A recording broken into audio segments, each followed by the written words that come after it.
আরে দোস্ত, তোর ভাগ্যটা তো অনেক ভালো। কেন রে হঠাৎ এই কথা? আরে এই কথা বুঝলি না?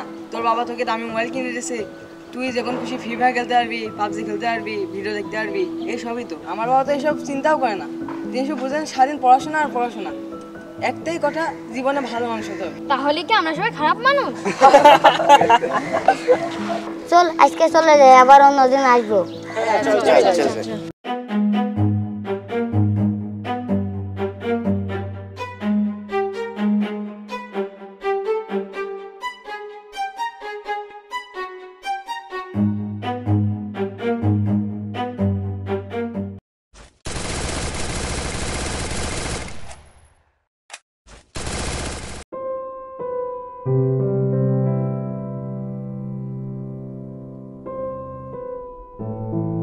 বাবা, স্যার গত মাসে টিউশন ফি নিয়ে যেতে বলেছে কাল। শুধু টিউশন ফি দিয়ে গেলাম, তোমার কোনো পড়াশোনার অগ্রগতি দেখছি না।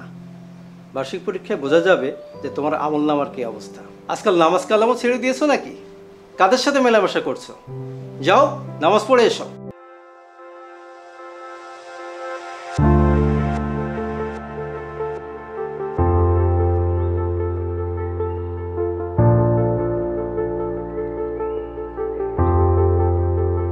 দোস্ত, গতকাল রাতে আলাদিনের চিরাগ পেয়ে গেছি। কি বলিস?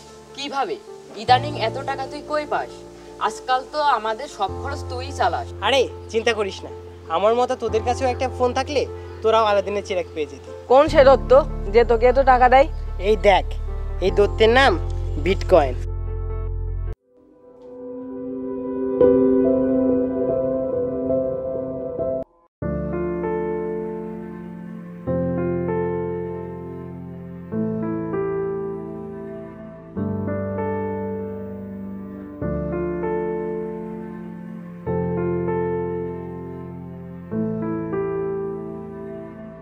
তোমার মায়ের মৃত্যুর পর নাস্তা হিসেবে তুমি সিগারেট খাওয়া শুরু করেছো। বাবা হিসেবে এটা আমি জানতাম না। আজকাল খারাপ বন্ধুদের সাথে মিশে তোমার অ্যান্ড্রয়েড ফোনের প্রতি প্রয়োজনীয়তা বেড়ে গেছে। অনলাইন জুয়ার প্রতিও তুমি আসক্ত হয়ে পড়েছো।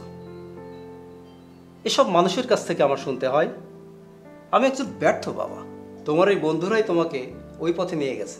ওরা খারাপ না বাবা। তাহলে কি বলতে চাচ্ছ যে তুমি খারাপ? তোমার বন্ধুদের দেখেই বোঝা যায়।